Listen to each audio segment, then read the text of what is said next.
Idukki Painavu model polytechnic കോളേജിൽ industry on campus പദ്ധതിയുടെ ഉദ്ഘാടനം മന്ത്രി റോഷി അഗസ്റ്റിൻ നിർവഹിച്ചു.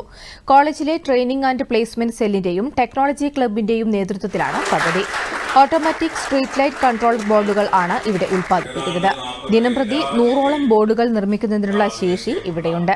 സാങ്കേതിക വിദ്യാഭ്യാസ സ്ഥാപനങ്ങളിൽ യഥാർത്ഥ വ്യവസായ അന്തരീക്ഷം സൃഷ്ടിക്കാനും വിദ്യാർത്ഥികളിൽ പ്രായോഗിക പരിജ്ഞാനം വളർത്താനുമായി രൂപകൽപ്പന ചെയ്ത പദ്ധതിയാണ് IOC.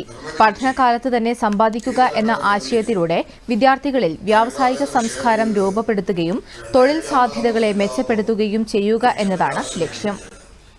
അതിനേക്കാളേറെ കാര്യങ്ങൾ ബോധ്യപ്പെടാൻ കഴിയുന്ന സ്ഥിതിയിലേക്ക് ലോകം അടുക്കുന്ന സന്ദർഭത്തിൽ നമ്മുടെ വളർച്ചയിലെ പ്രധാനപ്പെട്ട ഘടകങ്ങളിൽ ഏറ്റവും ശ്രദ്ധേയമാകുന്നത് നമ്മുടെ നൈപുണ്യങ്ങളെ വളർത്തിയെടുക്കുക എന്നുള്ളത്. നമ്മുടെ ഓരോ നൈപുണ്യങ്ങൾ അതിനനുസരിച്ചിട്ടുള്ള ക്ലാസ്സുകൾ അതിനനുസരിച്ചിട്ടുള്ള അക്കാഡമിക് സെക്ടേഴ്സ് രൂപപ്പെടും.